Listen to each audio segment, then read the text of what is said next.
Olá, pessoal, bom dia para vocês. 7 horinhas em ponto. Hoje é dia 17 de junho de 2025.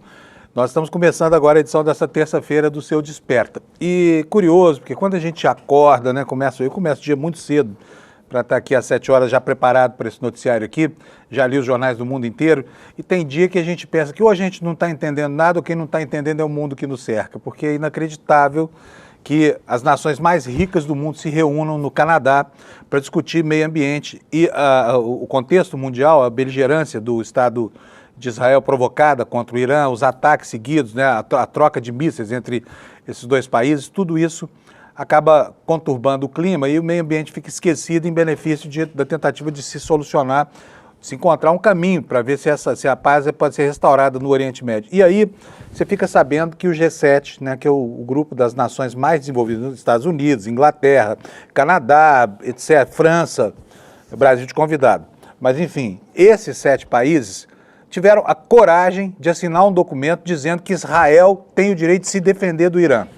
Aí você pensa assim, então não entendi nada, não estou entendendo nada, porque ao que parece, pelos noticiários do último dia, pelas notícias todas do que a gente viu, né, digamos assim, pelo escalar das bravatas, é o Irã que está se defendendo de Israel. Não o contrário, Israel atacou, inclusive chamou o ataque de ataque preventivo. Mas é inacreditável que o G7 ontem, depois de um piti do Trump, tenha produzido um documento permitindo a Israel massacrar os vizinhos como ele tem feito sistematicamente.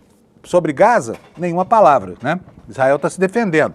Matou 55 mil para vingar a morte de 1.200, está se defendendo, tudo bem.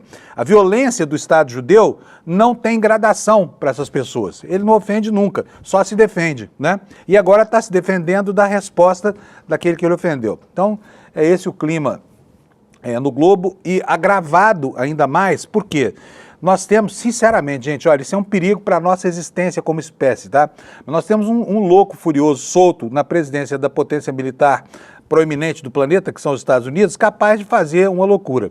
E o tom dos discursos ontem foi um tom extremamente preocupante. O que aconteceu ontem? O Trump falou que a população deveria abandonar, evacuar a cidade de Teherã, que os Estados Unidos estavam aí prestes a, na ausência de um acordo de paz, na ausência de um acordo que permitisse aos Estados Unidos controlar a produção nuclear do Irã, então os Estados Unidos iriam entrar na disputa diretamente. Por quê? Para exterminar com os arsenais, supostamente os arsenais nucleares iranianos, o Israel não tem um equipamento, que é uma bomba chamada a grande bomba, né? E essa bomba só pode ser lançada por um determinado tipo de avião bombardeiro, porque ela pesa 15 toneladas e ela tem o poder de penetrar no solo e explodir depois lá embaixo. Essa bomba seria utilizada para destruir a infraestrutura nuclear iraniana, está prestes a ser usada. Essa é a última escalada possível desse conflito antes do uso de uma bomba atômica. E eu quero lembrar aqui para vocês que daqui a pouco nós estamos chegando no meio do ano, no mês de agosto é um mês trágico para a humanidade. Por quê? Os Estados Unidos, essa nação afrontosa e do ponto de vista moral um lixo, jogaram 2 bombas atômicas no Japão, já derrotado no curso do último capítulo da Segunda Guerra Mundial. 2 cidades destruídas, 100 mil pessoas morreram na hora e sabe-se lá quantos milhares depois das doenças decorrentes desse bombardeio covarde que a história até hoje registra como se fosse um fato corriqueiro de guerra, né? Ah, mas os Estados Unidos, se não tivessem jogado as bombas em Hiroshima e Nagasaki, não teriam encerrado a guerra e muito mais gente teria morrido. Que é uma mentira histórica e é um argumento absolutamente falacioso, né? Mas, enfim, nós estamos vendo o colecionar de uma série de argumentos que nos mostram que o caminho para uma outra loucura como essa, outra desumanidade como essa, está aberto, né?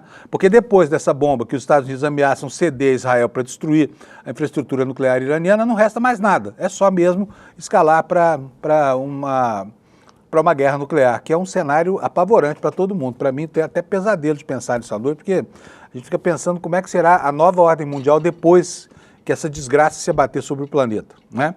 E o planeta vai muito mal. E eu fico aqui pensando como é que será o mundo para minha neta, né, para os meus filhos que estão chegando agora ao mercado de trabalho, e eu tenho certeza absoluta que você deve estar muito preocupado com isso também. Então, no noticiário internacional, essas bravatas e ameaças, a reunião do G7, o discurso que o Lula fará hoje lá, diz que não vai rejeitar a festa dos ricos. Mas, sabe, é uma festa estranha com gente muito esquisita, presidente Lula. É uma gente que perdoa, né, ataques covardes como esse de Israel e Irã e dizem que é um ataque defensivo, quando o próprio Israel falou em ataque preventivo.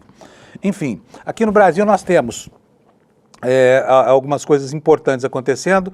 A mais importante delas é que o Hugo Mota finalmente vestiu, né, as vestes do amigo da onça e está sabotando o governo abertamente. Ontem a Câmara dos Deputados decidiu que iria sim votar o rito de urgência para derrubar, por decreto legislativo, o decreto presidencial que institui a nova cobrança do IOF. E aí o governo vai ficar sem grana para pagar seus compromissos.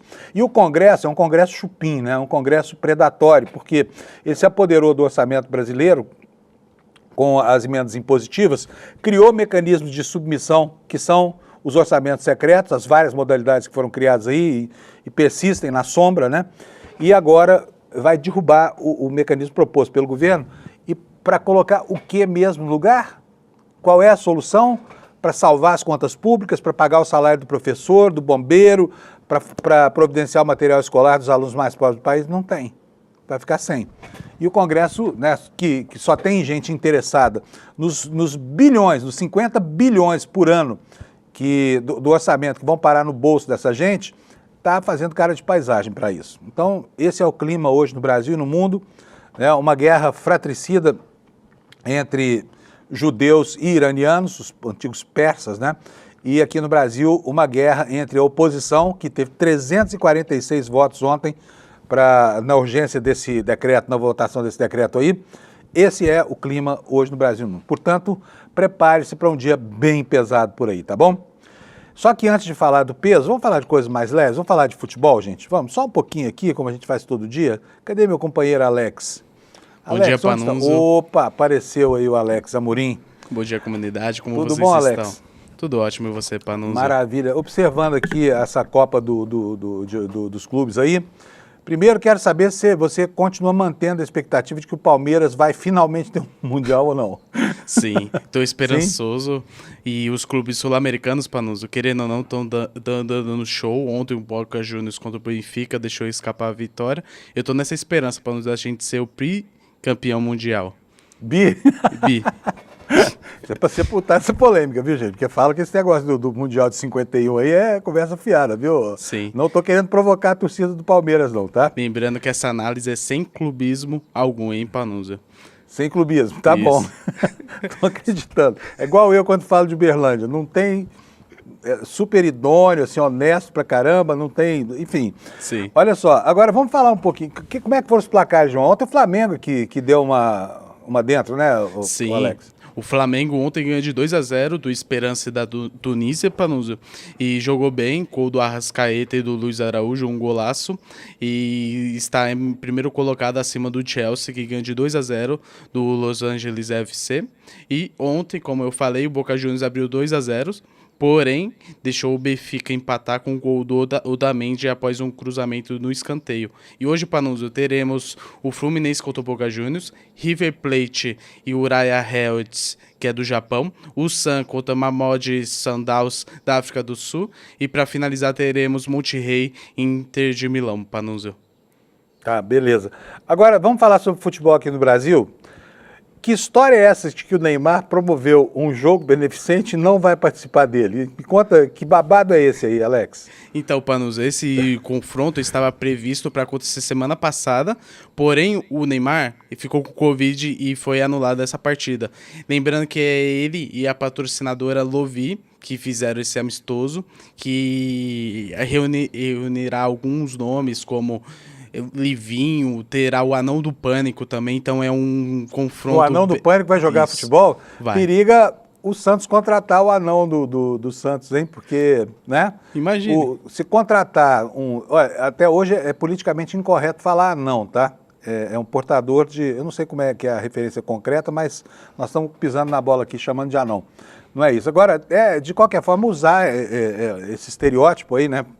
Para fazer graça, eu acho terrível, sabe? Estou em sintonia com os bons tempos aí. Mas talvez esse portador de nanismo, que acho que é assim que fala, jogue mais futebol do que aquele anão futebolístico em que o Neymar se transformou, né? Será o novo baixinho Romário, Panunzio. Pois e lembrando, Panunzio, que ele estava escalado, porém ele não vai jogar. Ele quem? O anão ou o Neymar? Neymar? Ah, o Neymar. O Neymar, ele promoveu o evento e não irá participar. E nisso terá os convidados, como eu falei, Lucas Paquetá, Livinho. Também terá o Sequeira Júnior também. Então é uma partida imperdível. Não terá público, porém será transmitida ao vivo. E toda a renda, Panunzio, será disponibilizada para o Instituto Neymar Júnior. E lembrando que o Neymar está prestes a renovar o contrato ou não com o Santos, Panunzio. Beleza, maravilha. Então vamos ter lá. Pessoal do Santos, pode assistir o jogo que o Neymar não vai estar jogando, vocês não vão passar raiva, ele ficar no banco dos reservas, tá bom? Sim. E o destaque hoje é o portador de nanismo, né? O anão do pânico. O anão do pânico, que é o famoso anão do pânico. Sim. O mundo está realmente muito estranho. Vamos nessa, Mais alguma Panunzio. coisa sobre futebol, não? Apenas isso. Amanhã a gente traz bom. o resultado do Fluminense, que é o único brasileiro que jogará hoje, Panunzio. Valeu! Tá, eu quero saber o resultado do Santos também, viu, Alex? Você traz também o resultado do jogo do Santos amanhã. Quem é que vai jogar contra o Santos? É só o anão do Pânico, não? É o Lucas Paquetá, Livinho, Luva de Pedreiro. Vai ter uma loucura, só influenciador, que é o que o Neymar é hoje em dia. É um time de influencers. Isso, e o Neymar. Então tá bom. E nem assim o Neymar não vai participar? Eu acho que ele tá treinando pra virar treinador de influência pra nós. Acho que ele vai ficar um pouco... É técnico de influência, muito bom. Sim.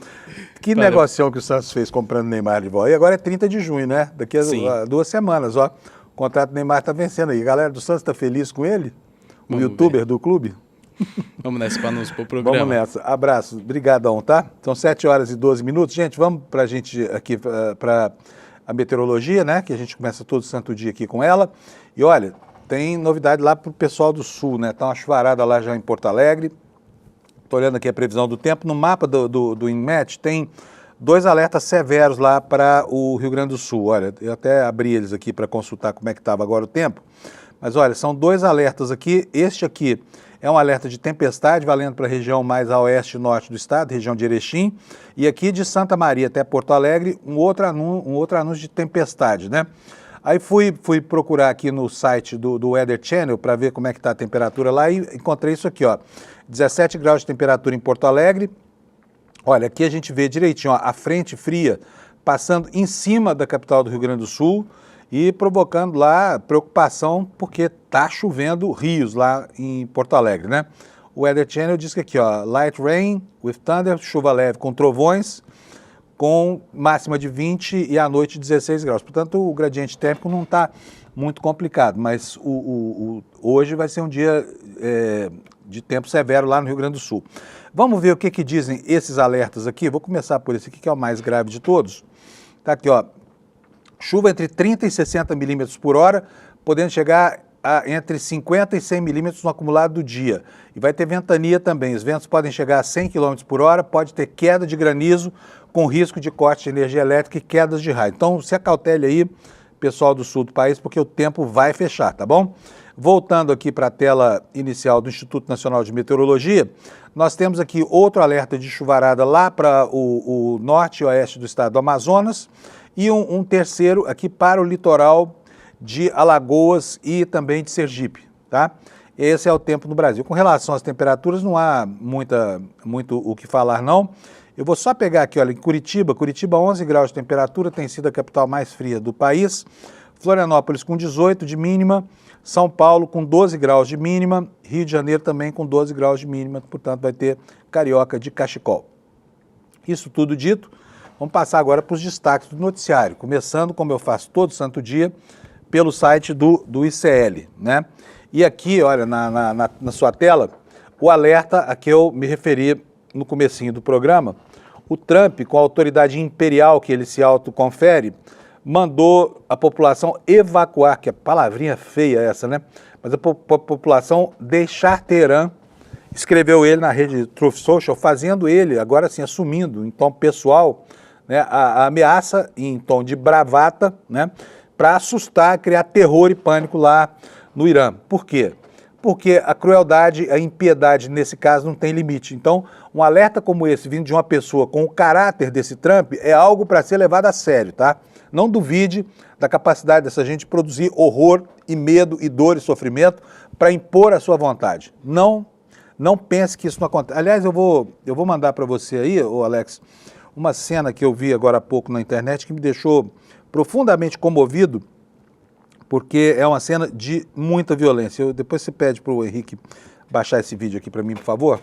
Eu quero mostrar como é que uma mãe de família foi capturada pelos jagunços do Trump, pelo ICE, né, a Polícia de Imigração. Mas vamos voltar aqui para os assuntos que interessam. Me avisa depois quando tiver esse vídeo pronto, que eu quero mostrar isso o mais rápido possível.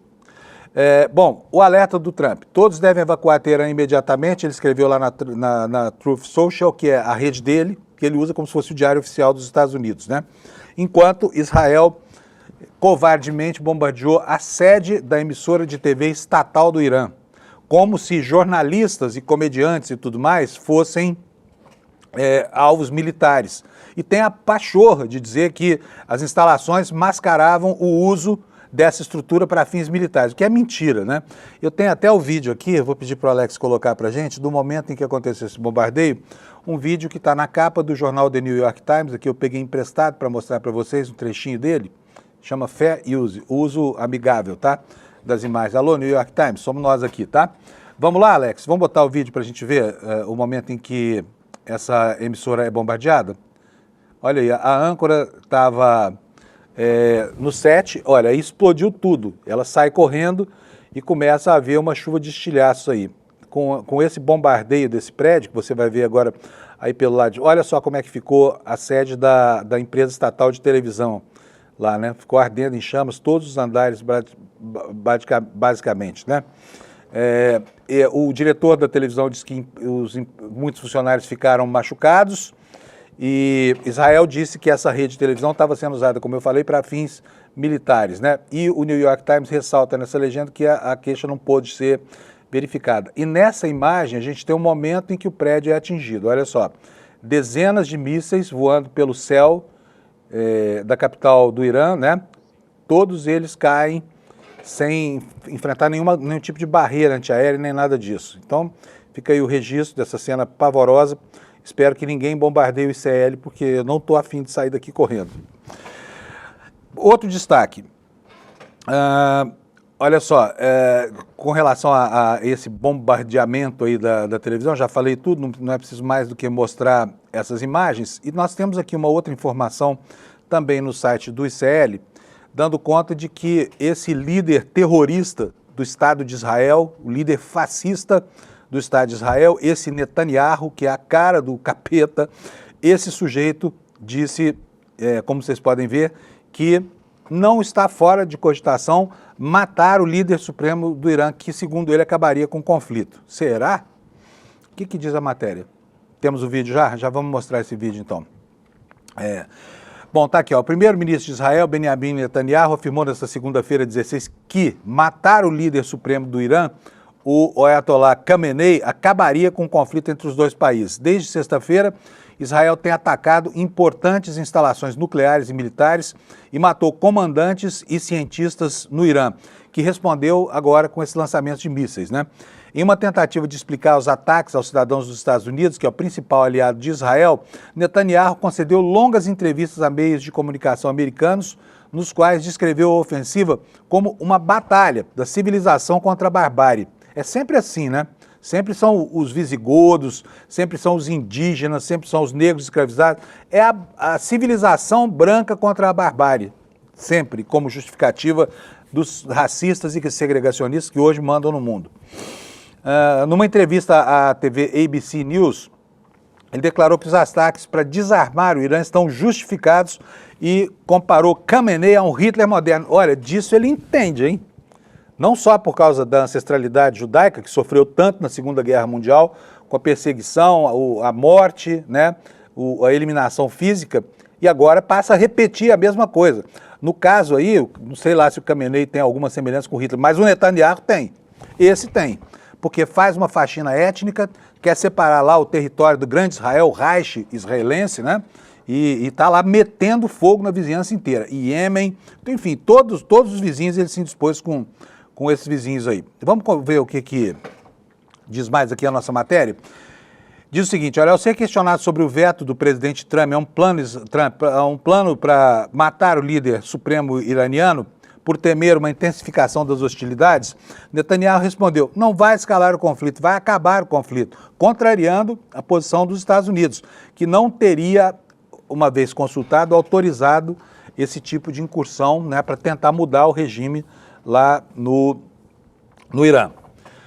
E aí prossegue a nossa matéria informando o seguinte, olha, Netanyahu, falando aqui, o Khamenei é como um Hitler moderno, não vai parar, mas nós vamos garantir que ele não tem os meios para cumprir as suas ameaças.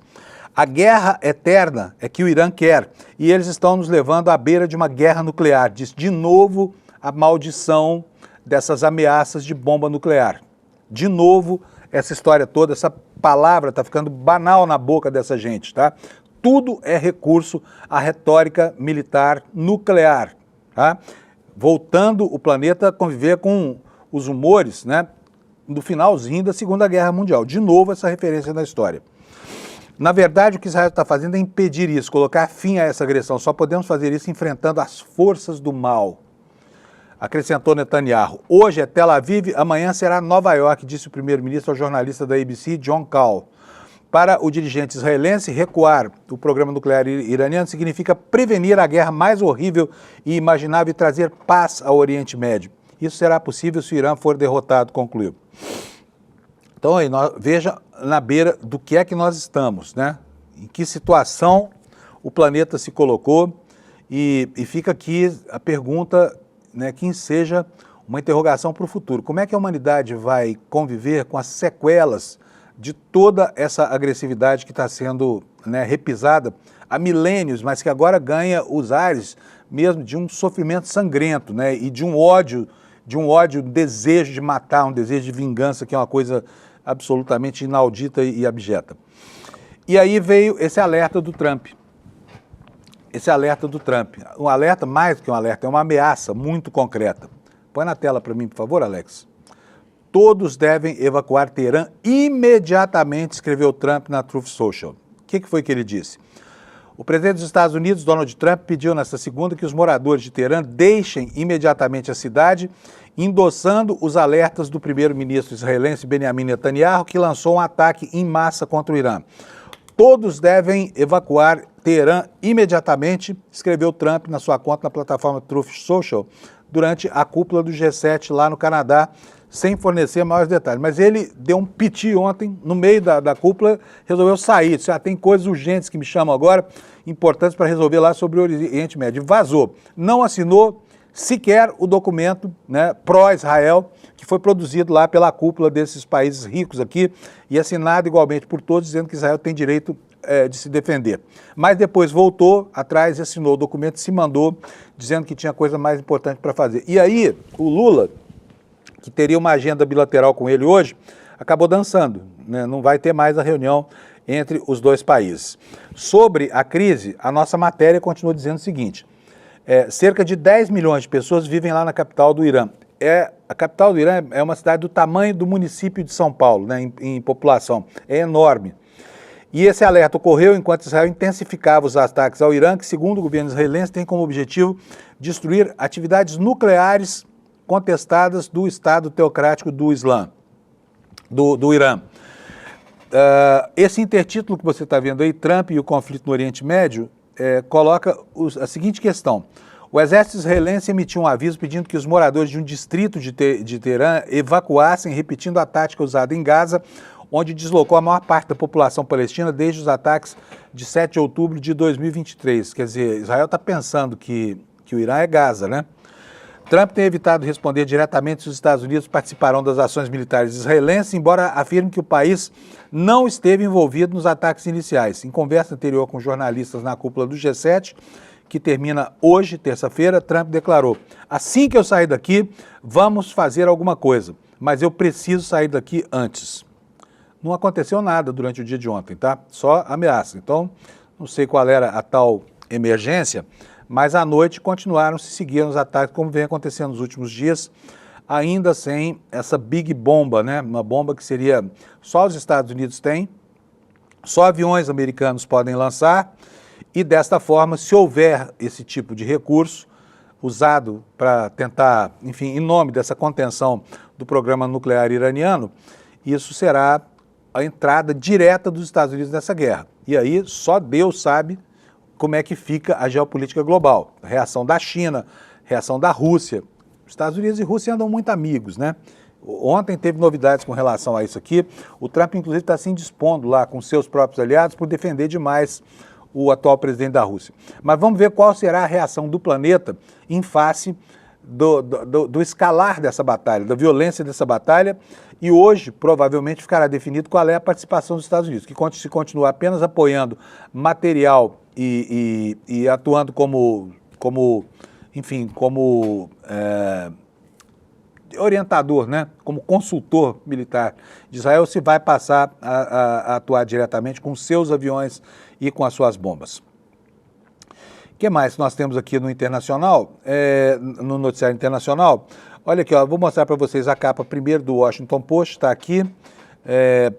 Aqui a imprensa americana fala exatamente desse recuo do Trump, que primeiro deixou a reunião do G7 dizendo que ia acontecer uma coisa super importante, urgente, e depois a volta dele, né, para assinar o documento aqui, ó, Trump reverte posição, assina a declaração do G7 criticando o Irã e apoiando o direito de Israel se defender. A declaração publicada chamou o Irã de a principal fonte de instabilidade e terror regional. Também reiterou que o Irã não pode possuir uma arma nuclear.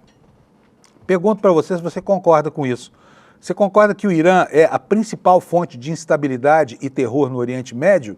Eu não concordo. Eu acho que a principal fonte de terror e instabilidade no Oriente Médio é o Estado fascista genocida de Israel, porque é ele quem inicia todas essas coisas, salvo 1 ano e meio atrás, quando a operação estúpida, né, e absolutamente condenável do Hamas começou essa série de eventos que culminou no clima que nós estamos vivendo hoje, tá?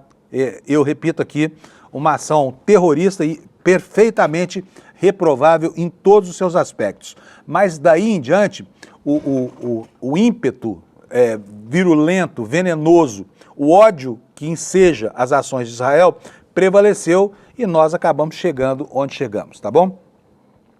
Eu também tinha separado aqui uma capa do Times para vocês, mas não vou mostrar porque não tem nenhuma novidade, né?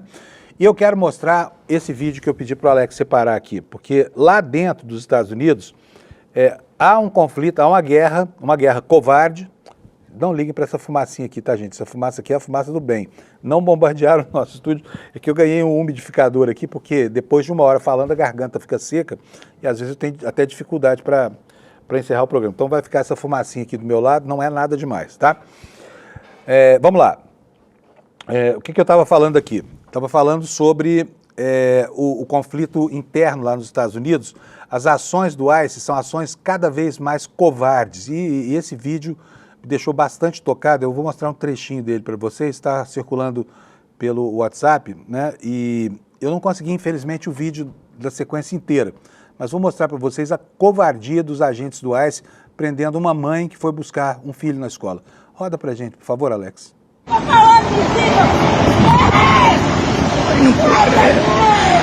E aí, a pessoa que publicou, tá vendo, as súplicas de uma mãe não foram capazes de convencer os agentes do ICE. Olha como são toscos, né, e covardes. São vários homens aí que pegam a mulher, enfim, algemam, e tudo que ela fala, quem é que vai buscar os meus filhos na escola? Tá bom, Alex, pode vir para mim aqui, porque aí acabamos com esse vídeo aí, foi só isso mesmo.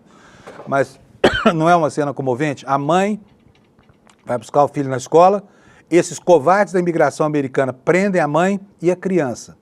Como é que fica a criança, filha de uma família, ou às vezes de uma mãe solo, né, em território americano, que não tem referências familiares, que não tem apoio de ninguém e ainda é tratada com essa vilania, né? É uma cena que dá um engasgo na garganta da gente, porque ela é muito, muito brutal, né? É muito brutal. Bom, vamos lá, olha, outras informações aqui, eu quero passar para o noticiário, não é essa não, isso aqui nós vamos falar daqui a pouco, é a gripe aviária que está acontecendo no Brasil, já tem 5 casos aqui, né? Mas eu quero mostrar para vocês o noticiário econômico do Brasil agora. E as notícias são boas. Nós tivemos aí mais uma vez um PIB muito resiliente, apontando para uma economia que, a despeito dos inimigos do crescimento, ela continua vigorosa e crescendo, né? A despeito de todo o esforço do Banco Central para criar um ambiente recessivo, a economia brasileira continua crescendo.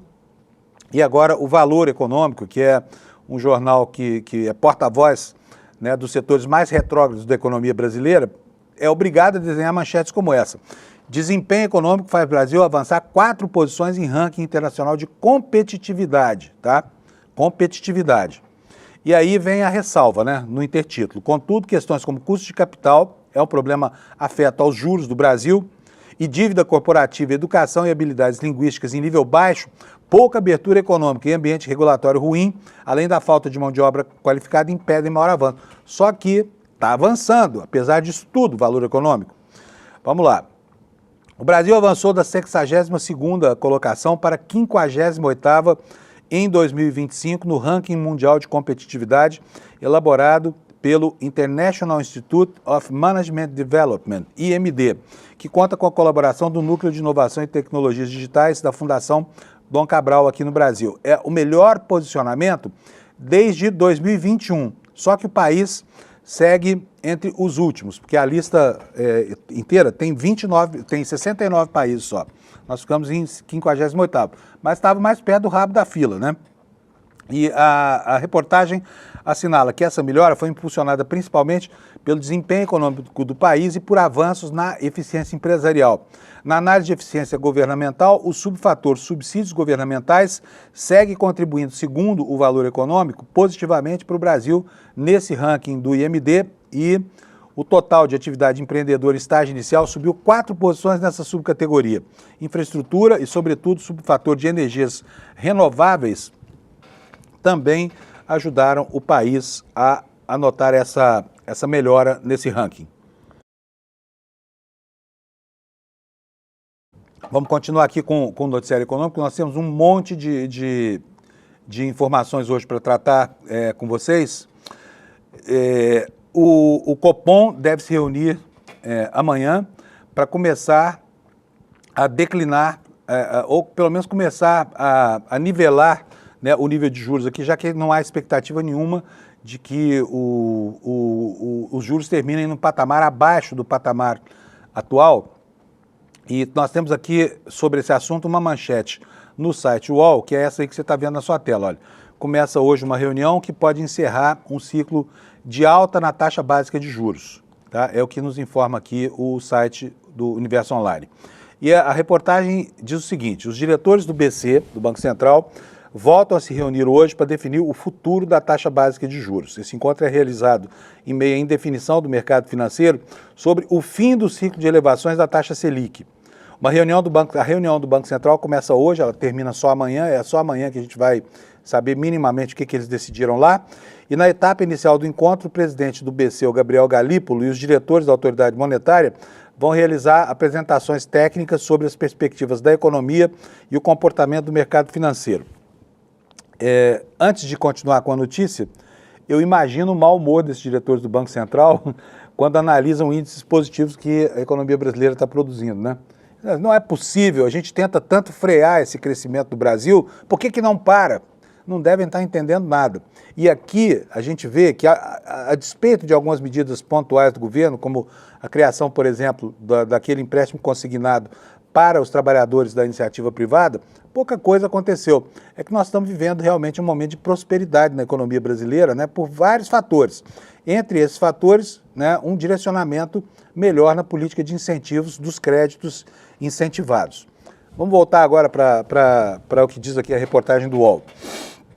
A reunião com o Banco Central começa hoje. Na etapa inicial do encontro, Galípolo e os diretores vão analisar os dados positivos da economia brasileira, para inventar uma desculpa para manter tudo como está, né? E o patamar da Selic será definido amanhã. Segundo dia de encontro do Copom é marcado pelas projeções macroeconômicas e pelo veredito sobre o nível da taxa Selic, anúncio que deve ocorrer após o fechamento da Bolsa. O mercado está construindo aí seus prognósticos, né? E os prognósticos do mercado normalmente são acatados por esse corpo de técnicos lá, de diretores do Banco Central e etc. E a reportagem diz o seguinte: olha, o mercado prevê o fim do ciclo de altas da Selic, a mediana das expectativas dos analistas entende que a taxa básica de juros seguirá estável em 14,75% ao ano até o fim deste ano. O nível atual é o mais alto desde agosto de 2006. Foi alcançado após 6 altas consecutivas. A expectativa pelos vereditos está dividindo os analistas segundo o UOL. Ainda que a aposta majoritária seja pela manutenção da Selic no patamar atual, parte dos analistas avalia que o ciclo de alta de juros não chegou ao fim ainda. Querem mais. 14,75 é pouco, entendeu? A percepção desse grupo considera que a atividade econômica e o mercado de trabalho permanecem aquecidos, o que para eles é uma péssima notícia, e estão inibindo o controle da inflação, que aliás está caindo sim. O Copom deixou o fim do ciclo de altas em aberto na ata da última reunião, quando a Selic subiu meio ponto percentual. Os diretores da autoridade monetária defenderam o compromisso de devolver a inflação para o centro da meta. O documento afirma que os próximos passos permanecem incertos devido a um cenário de elevada incerteza. E, gente, ontem foi um dia muito ruim para quem investe, por exemplo, em dólar, né?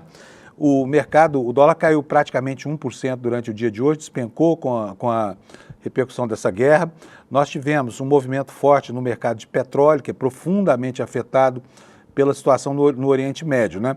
Então nós temos aí cenários paradoxais e contraditórios norteando essa reunião do Copom. E vamos ver o que é que justificativa os senhores, né, guardiões da moeda, vão inventar agora para que a gente tenha um cenário ruim para justificar a manutenção dessa mamata, que significa pagar 14,75% de juros para a rolagem da dívida interna brasileira.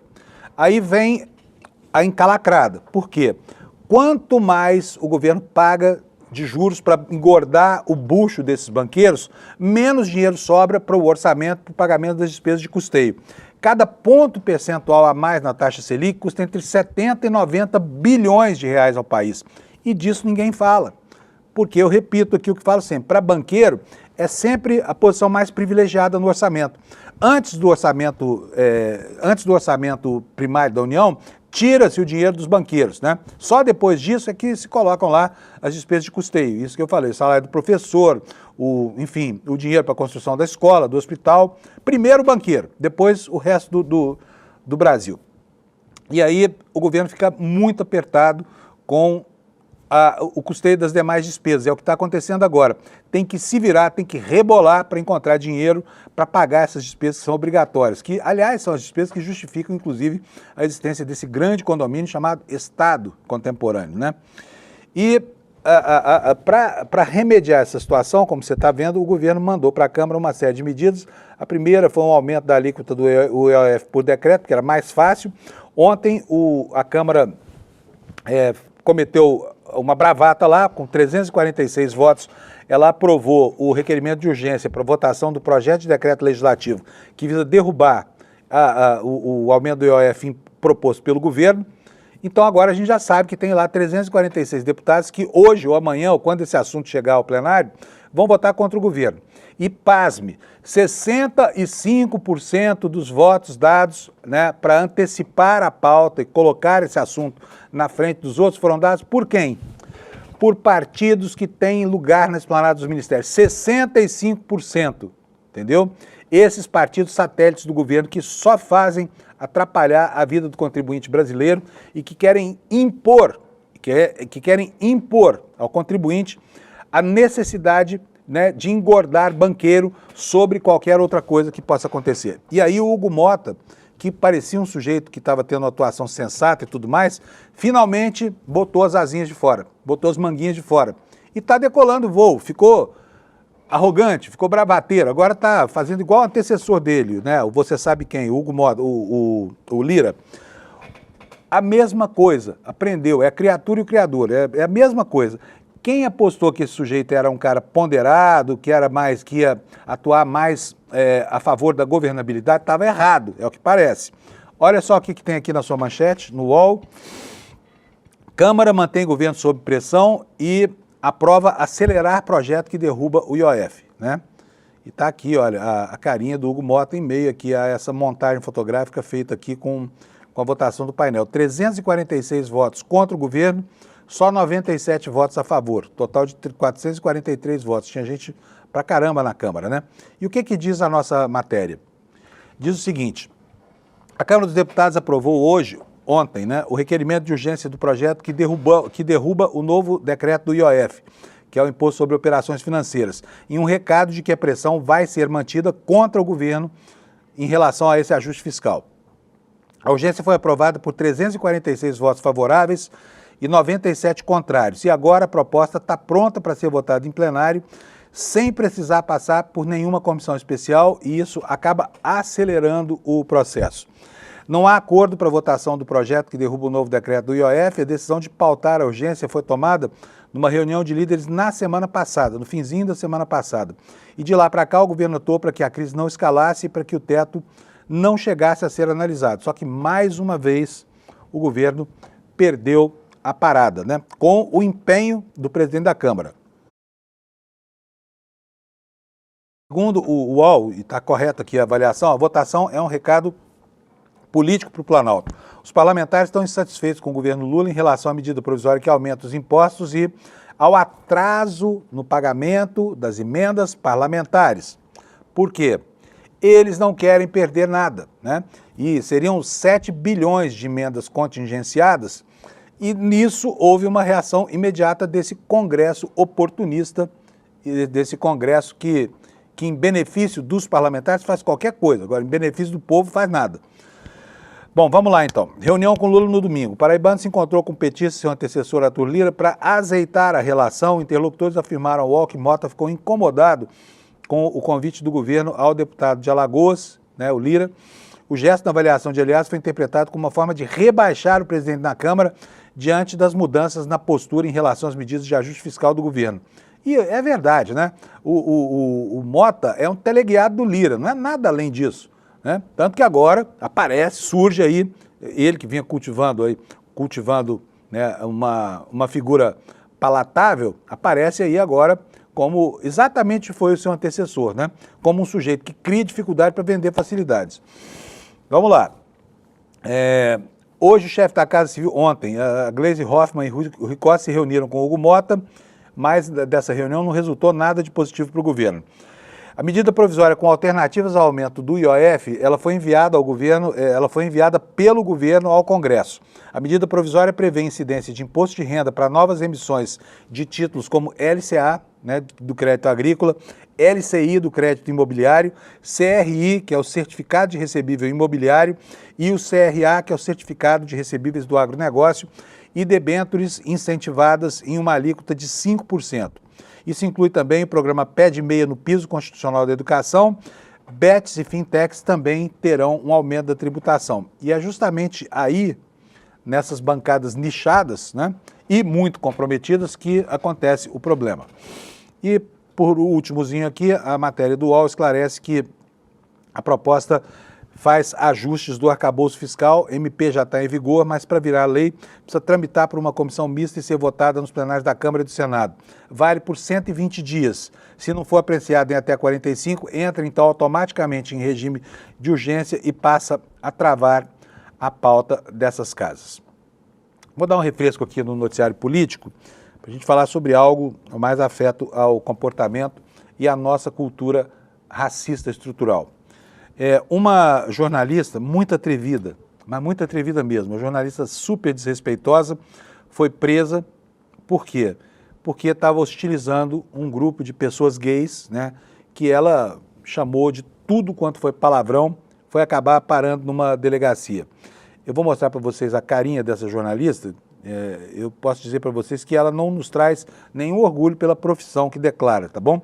É essa que está aqui, olha, numa matéria do site Hjur, para você ver, olha, essa senhora aqui estava numa lanchonete no shopping Iguatemi aqui em São Paulo, que é o shopping incrustado na área mais nobre de São Paulo, quando resolveu desacatar, né, alguém que ela reputa como homossexual lá. Acabou indo parar na delegacia, foi presa, chegou lá e disse que estava doente. Ah, não, estou doente aqui da perna, então vocês têm que entender a minha reação.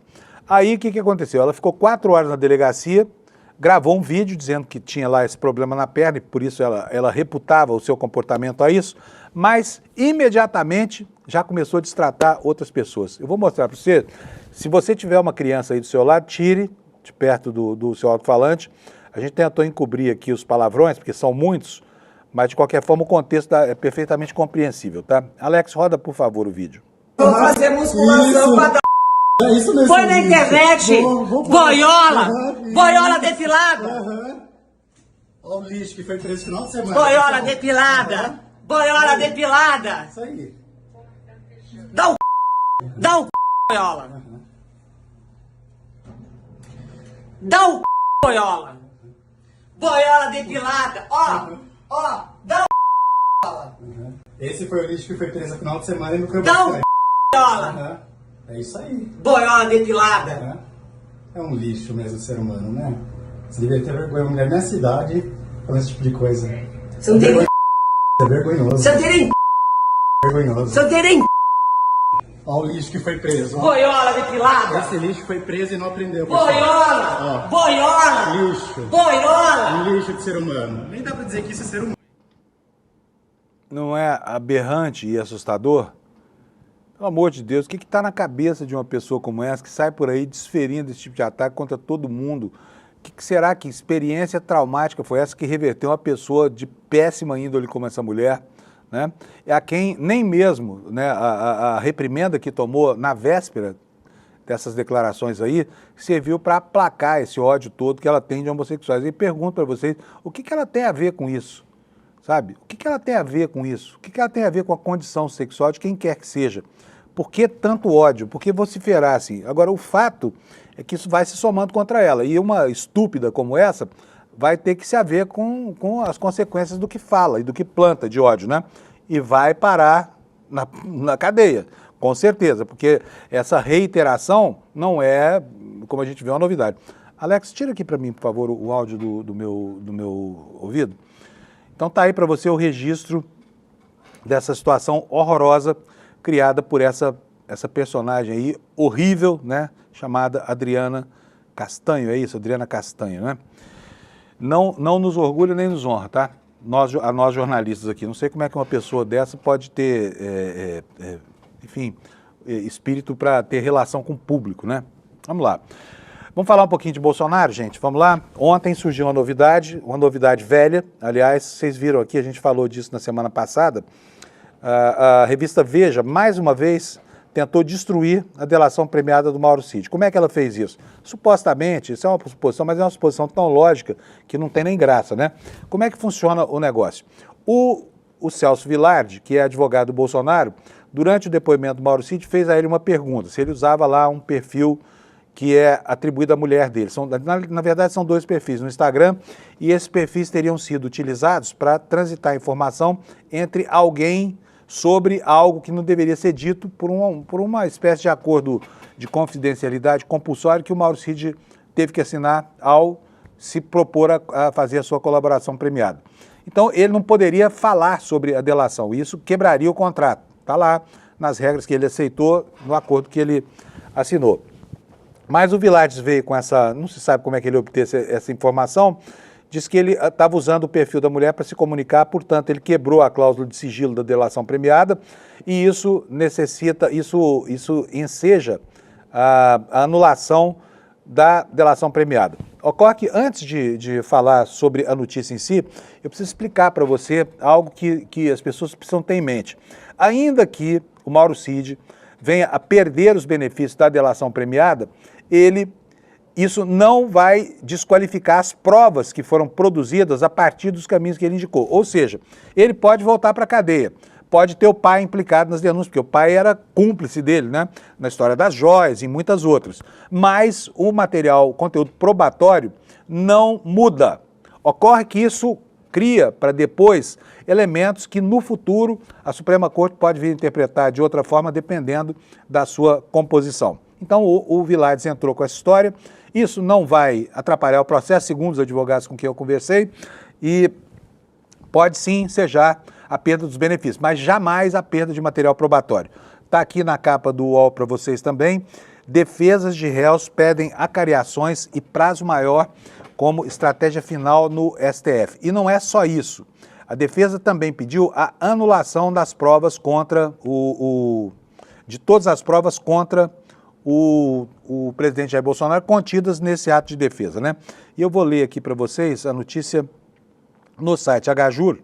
Está aqui, ó, é um site jurídico, né, especializado em assuntos de natureza jurídica. Advogados de Bolsonaro pedem anulação da delação de Mauro Cid por violação de sigilo. A defesa do ex-presidente Bolsonaro pediu ao Supremo a anulação do acordo de delação premiada do tenente-coronel Mauro Cid. Os advogados alegam que o ex-ajudante de ordens violou o sigilo da colaboração e mentiu em interrogatório, baseando-se em reportagem da revista Veja sobre suportes das mensagens irregulares. É o que eu estava explicando aqui. Alguém vaza para a Veja essa história, a Veja sai com uma capa na semana passada, ele mentiu, categórica assim, né? Criando o elemento que depois o próprio advogado que vaza a informação utiliza para pedir anulação da delação premiada. Entendeu como é que é a jogada? É exatamente assim que acontece nesse mundo aí, que envolve jornalistas e advogados que têm o mesmo propósito, que é atuar em benefício de alguém. No caso dos advogados, eles não estão errados, afinal de contas o advogado vive disso. Né? Todo bandido precisa ter um advogado, é um direito legal. Agora, com os jornalistas, o banditismo é uma opção, né? É uma opção derivada, né? É uma opção por quem tem algum apreço ético e quem não tem nenhum apreço ético. Mas vamos lá. A defesa do ex-presidente Jair Bolsonaro pediu ao Supremo Tribunal Federal a anulação do acordo de delação premiada do tenente-coronel Mauro Cid. Os advogados alegam que o ex-ajudante de ordens violou o sigilo da colaboração e mentiu em interrogatório baseando-se na matéria da revista Veja. O pedido foi protocolado ontem, segunda, no Supremo, onde Bolsonaro era réu por liderar a trama golpista. A defesa sustenta que Cid teria usado perfis em rede social para revelar os termos da tentativa de acordo. E aí o Xandão, o que ele fez? Pediu a preservação dos conteúdos do Instagram, porque esses canais que o Mauro Cid teria usado seriam canais do Instagram, né, na área de mensagens diretas. E o que fez o ministro Alexandre de Moraes? Fez o seguinte, olha, a defesa de Mauro Cid negou... Não, peraí, vou ler direitinho aqui para vocês, começando pelo começo. O ministro Alexandre de Moraes determinou na sexta-feira que a Meta preserve os conteúdos de 2 perfis no Instagram supostamente usados por Mauro Cid.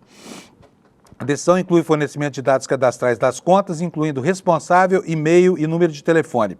A defesa de Mauro Cid negou ao Supremo que ele tenha usado os perfis mencionados e pediu a apuração dos fatos. As mensagens teriam revelado detalhes sobre as tentativas de delação e críticas à atuação dos investigadores. Esse caso ganhou repercussão depois que reportagens indicaram que Cid teria se comunicado de forma irregular durante esse processo de delação premiada. As alegações colocam em xeque a credibilidade do acordo firmado com a Justiça. E o que os advogados estão questionando? Estão questionando, você pode ver aqui no intertítulo dessa reportagem, a credibilidade e a voluntariedade da colaboração. Para a defesa de Bolsonaro, os fatos são graves e demonstram descumprimento do acordo de delação premiada. De fato, o teor das diversas mensagens expõe não só a falta de voluntariedade, mas especialmente a ausência de credibilidade da delação, escreveram os advogados na petição. Os defensores pedem que sejam anulados os depoimentos e também as provas decorrentes da colaboração, argumentam que supostas violações tornam ilícitos os elementos probatórios obtidos através do acordo com Mauro Cid. Mas a própria matéria do HJUR também valida o ponto de vista da jurisprudência do Supremo, ou seja, ela informa que o Supremo Tribunal Federal tem decisões muito sólidas que caminham no sentido contrário a essa pretensão, ou seja, pode-se até anular uma delação premiada, mas, como eu disse antes, o conteúdo probatório permanece. O que diz aqui a matéria? As provas produzidas durante a colaboração permanecem válidas para o processo. Essa interpretação busca preservar elementos probatórios já obtidos, mesmo com eventual descumprimento posterior do acordo pelo colaborador. A decisão sob pedido da defesa de Bolsonaro vai ficar a cargo de quem? Dele, né? O inexpugnável Alexandre de Moraes, relator do caso.